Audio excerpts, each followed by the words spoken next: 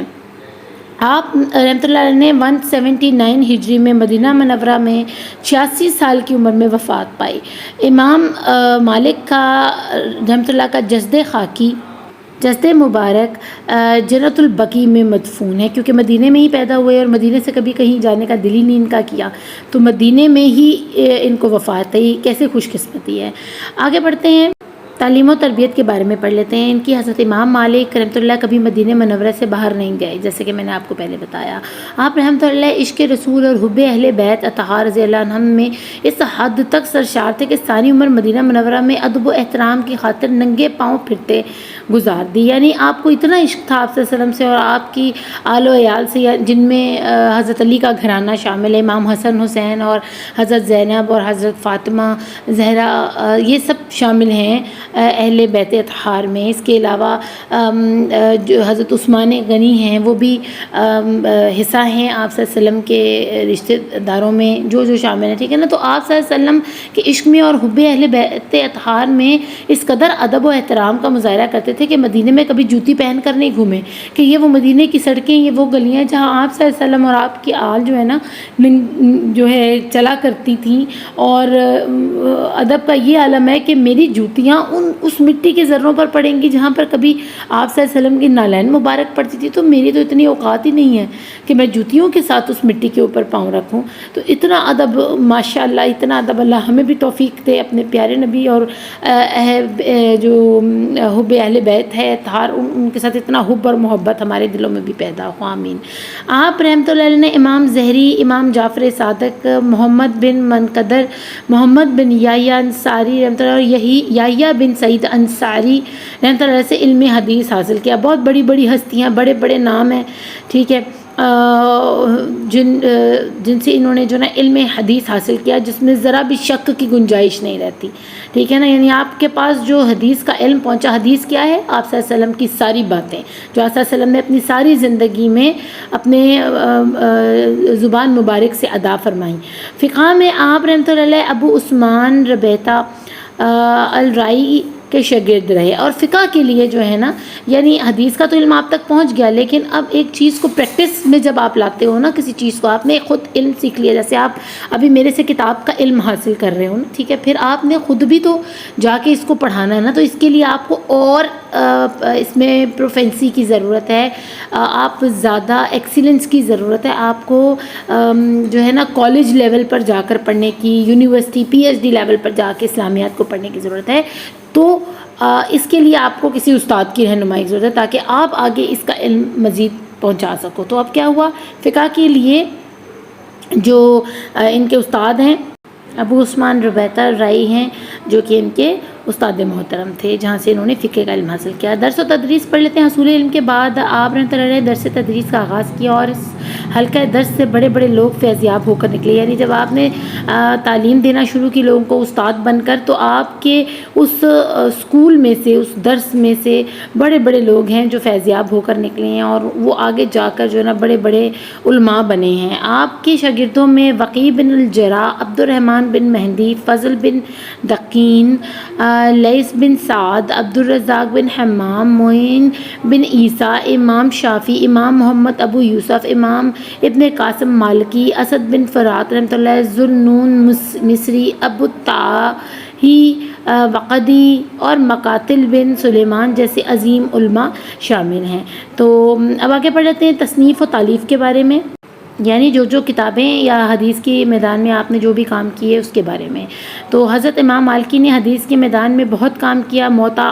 امام مالک مرتب کی، ان کی کتاب کا کیا نام ہے؟ موطا امام مالک، ٹھیک ہے نا۔ آپ کی اس کتاب کو حدیث کی پہلی کتاب کا درجہ حاصل ہے، یعنی حدیث کے بارے میں پہلی دفعہ کسی نے جو کتاب مرتب کی نا، تاکہ لوگوں تک حدیث کا علم اس طرح پہنچایا جائے کتاب کی شکل میں۔ پہلے تو ایسے ہوتا تھا کہ سب لوگ اکٹھے ہوتے تھے، ایک دوسرے سے حدیثیں پوچھ لیا کرتے تھے کہ بھی آپ بتائیں آپ کے پاس کتنی حدیثیں ہیں، یعنی آپ صلی اللہ علیہ وسلم کے کتنی یادیں، کتنی باتیں آپ کے پاس ہیں وہ بتائیں، ایسے بتاتے تھے۔ اب آپ نے کیا کیا، اس کو ایک کتاب کی شکل دے دی تاکہ ہر بندے کے گھر تک وہ چیز پہنچ سکے۔ تو یہ آپ کو جو ہے نا فضیلت حاصل ہے، درجہ حاصل ہے کہ موطا امام مالک جو ہے نا حدیث کی پہلی کتاب ہے جو کہ اس طرح حدیث کے طور پر، حدیث کی کتاب کے طور پر مرتب کی گئی۔ اس کتاب کا ایک امتیازیہ یہ بھی ہے کہ اس کے تمام احادیث صحیح ہیں۔ اب دوسرا امتیاز اس کو کیا ملا کہ اس کے اندر جتنی احادیث ہیں نا اس میں بالکل کوئی شک نہیں ہے، کوئی وہ نہیں ہے کہ جو ہوتا ہے نا اس کا راوی اور اس کی روایات اور اس کی ساری چیزیں نا بالکل ایکوریٹ ہیں۔ کچھ جگہ ایسے ہوتے ہیں کہ کچھ ضعیف حدیثیں ہوتی ہیں، ضعیف سے مراد یہ ہوتی ہیں کہ اوتھینٹک بندے سے وہ نہیں آئی ہوتی ہے، ہمیں پتہ نہیں ہوتا کہ اس نے جس سے سنی ہے وہ بندہ کون تھا، ٹھیک ہے نا، تو اس میں شک آ جاتا ہے کہ آپ صلی اللہ علیہ وسلم نے یہ بات کی تھی یا نہیں کی تھی یا کس انداز میں کی تھی، وہ بات نا آدھی آپ تک پہنچتی ہے، تو پھر وہ ضعیف ہو جاتی ہیں حدیثیں، کیونکہ ان میں تحقیق کی ضرورت ہوتی ہے، پہلے پتہ لگانا ہوتا ہے کہ یہ کب حدیث کس وقت کی ہے، آپ نے آپ صلی اللہ علیہ وسلم نے کب یہ بات فرمائی، کس وجہ سے فرمائی، کس سے فرمائی، کس کی موجودگی میں فرمائی۔ تو اگر یہ تو ایکوریسی پتہ ہونا تو پھر وہ صحیح حدیث ہوتی ہے، نہیں تو اس میں جو ہے نا ہم یہ نہیں کہتے کہ وہ غلط ہے، اس کو ہم ضعیف بولتے ہیں، ٹھیک ہے نا، کیونکہ اس میں ہمیں کلیئر پتہ نہیں ہوتا۔ کتب احادیث میں یہ مقام صرف صحیح بخاری اور صحیح مسلم کو حاصل ہے۔ جو کتاب انہوں نے مرتب کی ہے نا حدیث کی، امام مالک، اس کو اتنا ہی درجہ دیا گیا جتنا صحیح بخاری اور صحیح مسلم کی حدیث کی کتابوں کو دیا گیا ہے۔ آپ رحمۃ اللہ علیہ کی اس کتاب کو قبول عام حاصل ہے اور اس کی بے شمار شرحیں لکھیں۔ اب اس کی چھوٹی چھوٹی شرحیں ہوتی ہیں، مطلب یہ ہے کہ اس کتاب میں سے کچھ چھوٹے چھوٹے حصے لے کر چھوٹی چھوٹی کتابچے بنائے جاتے ہیں، ٹھیک ہے نا، اور ان کی کتابوں سے کچھ چیزوں کو رائج کرنا اپنے علاقے کے اندر، ٹھیک ہے نا، کہ ہم نے اس کتاب میں سے یہ حدیث پڑھی تو آپ صلی اللہ علیہ وسلم کے مطابق ہمیں ایسے ایسے ایسے کرنا چاہیے، کاروبار ایسے کرنا چاہیے، دکان ایسے کھولنی چاہیے،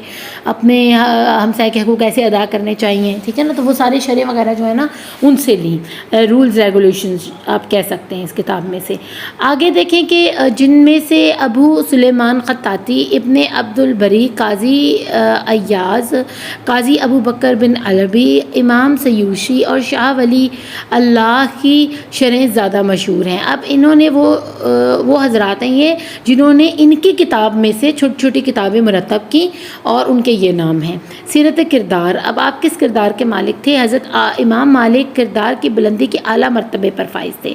آپ حق کے لیے ہر قسم کی مشکلات اٹھانے کے لیے تیار تھے اور حق گوئی کے راستے میں حکمرانوں کے دباؤ کی بھی پرواہ نہیں کرتے تھے۔ یعنی اس دور کے جو حکمران تھے نا، اگر وہ کہتے تھے کہ ہم نے یہ چیز رائج کرنی ہے یا ہم نے یہ چیز اپنے ملک میں لگانی ہے تو یہ منع فرماتے تھے کہ آپ صلی اللہ علیہ وسلم نے اس چیز سے روکا ہے، منع فرمایا ہے، تو فتویٰ جاری کر دیتے تھے۔ تو پھر جو ہے نا بادشاہوں سے بھی نہیں ڈرتے تھے، اس دور کے حکمرانوں سے نہیں ڈرتے تھے کہ تم جو مرضی کہو لیکن میں اس چیز کی اجازت نہیں دوں گا، کیونکہ ایک اسلامک اسٹیٹ میں جب بھی کوئی کام شروع ہوتا ہے نا تو علماء سے فتویٰ لیا جاتا ہے کہ کیا ہم اپنے ملک میں یہ چیز نافذ کر سکتے ہیں، اسلام کیا کہتا ہے اس بارے میں۔ تو اگر وہ فتویٰ دے دیں کہ بھئی نہیں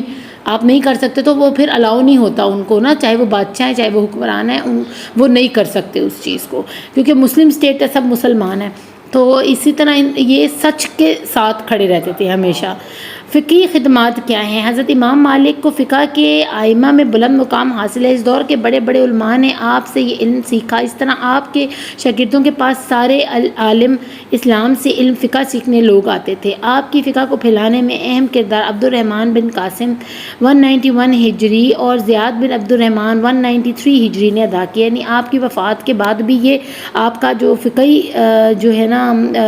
خدمات وہ جاری رہیں، کیونکہ یہ جو ہے نا صدقہ جاریہ بن جاتا ہے۔ اگر کوئی اچھی چیز آپ دنیا میں چھوڑ کر جا رہے ہیں اور آپ کے وہ شاگرد اس چیز کو پھیلا رہے ہیں اس دنیا کے اندر، تو اس کا ثواب آپ کو بھی مل رہا ہوتا ہے، چاہے آپ اس دنیا میں ہیں یا نہیں ہیں، کیونکہ آپ نے ایسے کام کی ابتدا کر کر اس کو آگے لوگوں تک پہنچایا ہے کہ وہ رکنے کا نام نہیں لے رہی، اور وہ اتنی اچھی چیز ہے کہ وہ ان کے ایمان کو بھی پختہ کر رہی ہے اور اسلام کو بھی فائدہ دے رہی ہے، تو اس سے آپ کو بہت اجر ملتا ہے، یہ صدقہ جاریہ ہوتا ہے۔ دونوں آپ کے شاگردوں